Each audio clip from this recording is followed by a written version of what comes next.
We're in Southern California with Toyota, driving the all-new 4Runner. You might be surprised which one we like the best. There we go. All right, so we are driving the all-new 4Runner with two powertrains. We figured we'd start with the base.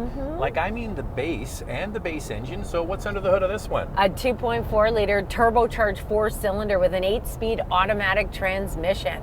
278 horsepower and 317 pound-feet of torque. Part-time 4-wheel drive, available full-time 4-wheel drive, and in the US you can add 2-wheel drive to that list too. Well, the more powerful powertrain is the electrified version with the iForce Max hybrid system. Up to 326 horsepower, but 465 pound-feet of torque. You can use regular fuel in both powertrains. So on the news, you probably heard about those Santa Ana winds down here in Southern California. It is very windy, so if you hear some extra wind noise, that's why. It's nice they gave us the base model, Andrea. We're in the SR5. What are the key standard features? The base trim comes with a 7-inch multi-information display, an 8-inch touchscreen, wireless Apple CarPlay and Android Auto, a 6-speaker audio system, 6-way manual front seats, 2-way adjustable driver lumbar support, heated cloth seats, 7-passenger seating in Canada, 120-volt 400-watt power outlets in the trunk and rear seat, smart key entry with push-button start, and Toyota Safety Sense 3.0. In the US, heated front seats are not standard, but they are available one up from the base model. So we are in the base model, which is the 2.4-liter turbo. Don't worry, we're going to switch to the hybrid in just a minute. First impressions of 4Runner. The last one was out for 15 years.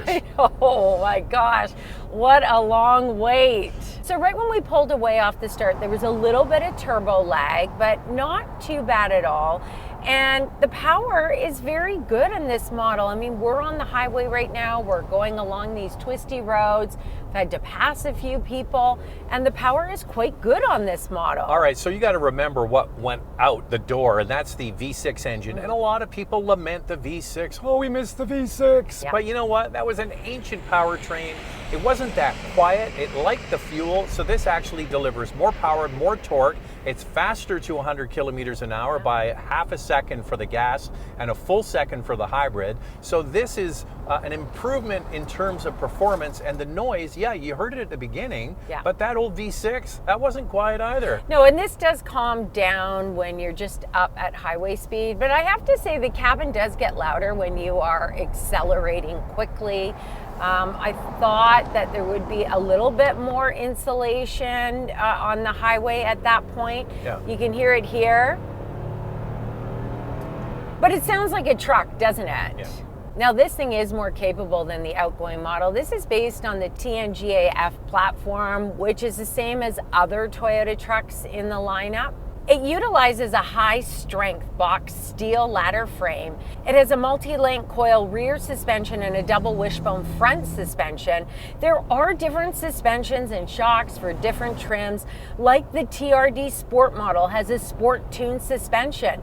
Go for the limited or platinum models for an adaptive variable suspension and that more comfortable drive.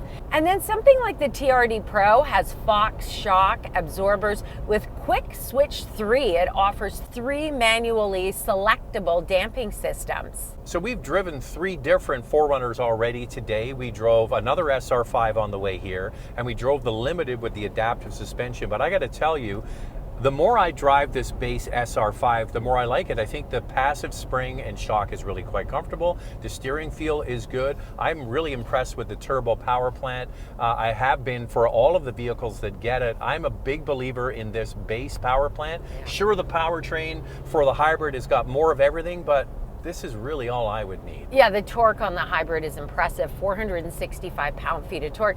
The steering is quite light in this model, so it's super easy to maneuver. I checked out the turning radius, and it is very good for this. Both Andrea and I noticed one thing. This has a long hood, and if you're going over bumps, it's very hard to see past the front of the vehicle. So if you're petite, you're going to have a hard time seeing over this hood. Look, I'm almost 5'7". These are manual seats in this SR5 model, and I've had to ratchet myself up to see over the hood. So somebody who is petite, you're going to have to try it out. So Andrea mentioned the TNGA-F platform. If you're playing along, that's the same one they use for Land Cruiser. This is almost exactly the same size as a Land Cruiser. The wheelbase is the same, the interior dimensions are very close, slightly longer front and rear overhangs, and that begs the question is, why would you spend all of that money for a Land Cruiser when you can get this? Well, I know what I would get. This is the one that I would get for sure, because in Canada, the Land Cruiser is starting over $70,000. So I think that this is a more affordable price point, especially the gas model. There's just so many trims to choose from for different budgets. And I think that is really important right now for people. And the other thing is, you can't get a third row in the Land Cruiser. You can in other markets around the world, but they decided to make that available. So the SR5 that we're in here has a third row, standard in Canada, optional in the United States. And the other one that gets it is the limited gas model.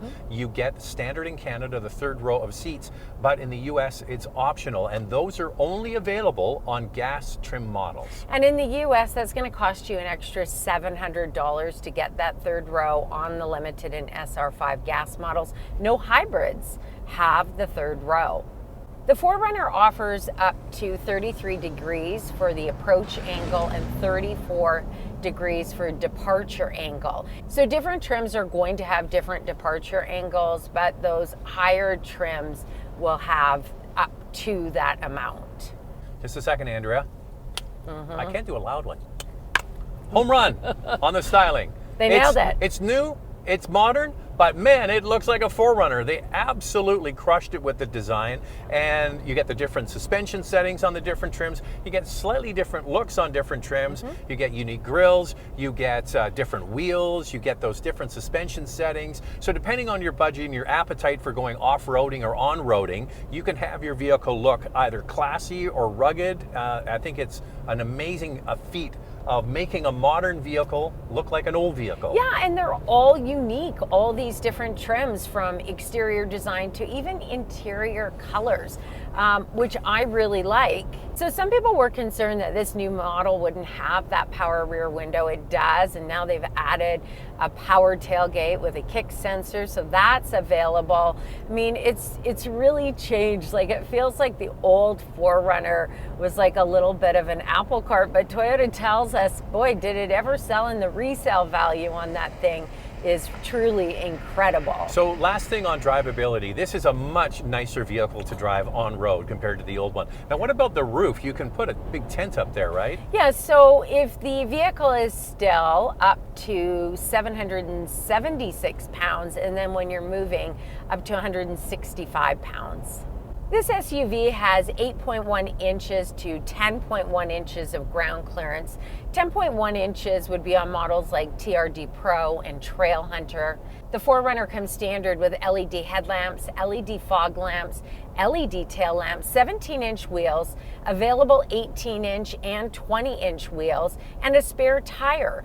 Available features include a full-size spare tire, premium LED headlamps, power folding exterior mirrors, power running boards, and an LED light bar. Just like that, we're now in the hybrid. So the one we're actually driving is the Limited, and it has the larger 20-inch wheels, and it has more power because you've got that electrification. But at its core, it's still the same 2.4-liter turbo. I gotta say, I really like that torque number, as I mentioned before, with the hybrid, and it just seems so smooth, it's comfortable. It does a really good job of eating up the imperfections in the road, but we also have the Limited model with the adaptive variable suspension, and it does make a difference. All right, Andrea, riddle me this. We've driven a bunch of these now through the day. Yeah.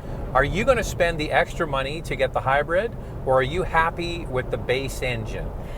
I like the hybrid, but I'm not sure I'm going to spend extra. I'm going to buy the gas model. If I were to buy a 4Runner, and it's this limited model that I really love, how about these Portobello seats? That whole interior is just so bright with this lighter interior color. I'm absolutely on board. I am really enjoying the base engine. Yes, this has more power, it's got more torque, but the delivery is more, it's more what I expect out of the gas model. I think it's actually fine for everyday use. If you're going to the max with this, if you're towing all the time, if you're doing a lot of heavy duty stuff, you might want to invest in this, but honestly, I think the regular motor is just fine. And I just want to clarify that we're driving US spec cars, so the limited model in the US has the option of the hybrid powertrain or the gas model. In Canada, the limited model only comes with the gas powertrain. And one other thing, the third row seat. And the third row seat. Yeah, but in the US, you can go with or without the third row seat in the limited model. All right, so there's two kind of off-roady ones, and they're kind of different, right? Yeah, and some people will say, do I get the TRD Pro or do I get the Trail Hunter? And the way Toyota described it is TRD Pro goes fast, Trail Hunter goes far. And so you're going to use TRD Pro for maybe some Baja runs, high speed. Well, I think, but you know, nobody's going to the Baja. There's going to be some people. I think the reality is, if you live somewhere where you do a lot of gravel roads and you're driving at higher speeds on gravel roads with that washboard, that's kind of the one you want. But then the Trail Hunter is the one you go way off the beaten path. Why can't you do any Baja racing? Well, I'm just saying, yeah, you can, but I don't think that's the target market for their sales. Anyway, now we turn our attention to the inside. Same thing again. I like the sort of the entry-level trucks, except for the screen is a lot smaller. It's 8 inches. We went through the key standard features earlier. This one we're in now limited, of course, obviously sounds it more upscale. And the biggest difference is you get the full digital instrument cluster, and what size is that screen? That's a 14 inch touch screen. So I think that the SR model, whether you're in Canada or the US, is priced really well for a gas model. And if you take a look at its competitors like the Ford Bronco 4-door or even the Jeep Wrangler 4-door, they're coming in at around that same price point. So I think Toyota kind of nailed it on the gas model pricing for sure. But the thing about the SR5 model is it doesn't come with certain features like the moonroof, a wireless charger, the 12.3-inch digital driver display, as well as a heated steering wheel. So if you move just one up to this sport model in... So that's the base model you're saying. One up from the base gets you more stuff. Gets you all those things I just mentioned in Canada. But in the US, on that trim, going up one from the base model, the TRD Sport, you still don't get a moonroof or a heated steering wheel. You have to go up to higher trims. From this pillar forward, identical to Tacoma. From this pillar back, it's 4Runner. So you can see it kind of is in keeping with the original 4Runner, where it was a pickup truck front and they put a cap on the back. That's kind of what they've done again. So if you've been inside a new Tacoma, this is all going to be the same. Now, this comes standard with cloth upholstery, available soft tex, leather and premium leather interior, and then each model has different color options that you can go for, like this limited trim that we already talked about. There's a lot to choose from here, and you have to applaud Toyota for coming out with a lot more options than they did, say, for Land Cruiser. I think this is hands down a much nicer package than Land Cruiser. Considering the price, I just find that truck is overpriced. One thing I have to say I like in this limited model is the power passenger seat with the height adjustment. The SR5 is manual, and I really had to ratchet it up for height. This was just more convenient for me to use. Andrea, they will give you all of those goodies. They just need more of your money.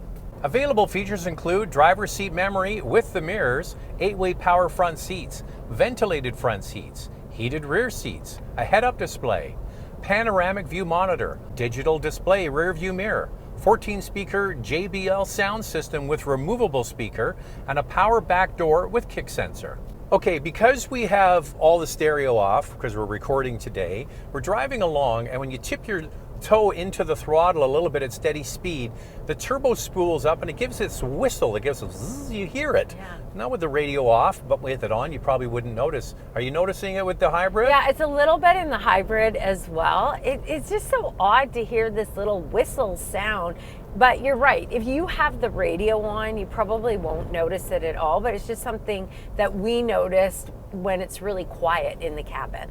Unlike Land Cruiser, this is available with a third row. Here's me getting it in the second row. This isn't the biggest vehicle, but you get adequate legroom, okay headroom, fairly comfortable. How does it stack up? The 4Runner is 194.9 inches long. It has 41.8 inches of front row legroom, and second row legroom is 34.8 inches. So the SR5 and the Limited available with the third row of seats. So when you flip the second row of seats forward, you do have to kind of crawl in there, and the third row seats are actually recessed into the floor. You just pull up at the bottom and they pop up. There's just two seats back there, not that big, and certainly isn't a lot of headroom. How does this stack up? Third row space is 31.8 inches.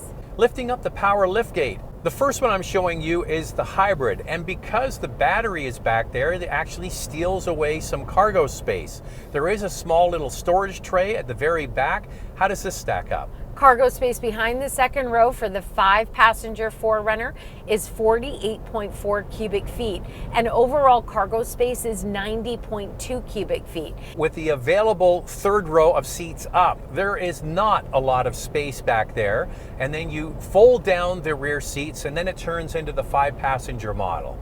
The 7-passenger 4Runner gets 12.1 cubic feet of space behind the third row, 44.8 cubic feet behind the second row, and overall cargo space 84.1 cubic feet. So you're dying to know the pricing, right? But we're going to do it all. Hybrid, non-hybrid, let's get into it. Let's start with pricing. We'll do Canada first and then move on to the US. Pricing includes freight, PDI, and fees. The base gas model starts at just over $57,000, and the top trim hybrid is just over $87,000. In the US, the base SR5 starts at just under $41,000, and the top trim Trail Hunter starts at just under $67,000. Fuel economy will vary depending on the trim you get. For part-time four-wheel drive gas models, it's 12.4 liters per 100 kilometers city, 9.6 on the highway. That's 19 miles per gallon city, 25 on the highway.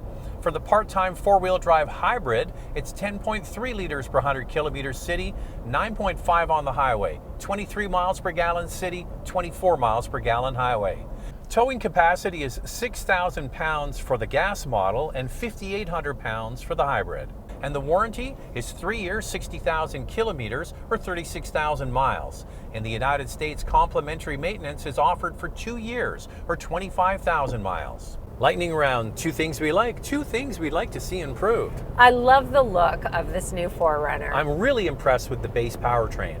Although there's soft touch materials in here, there's still quite a bit of hard plastic. So the entry-level units, there's some value here. The higher end, whoa, put your seatbelt on.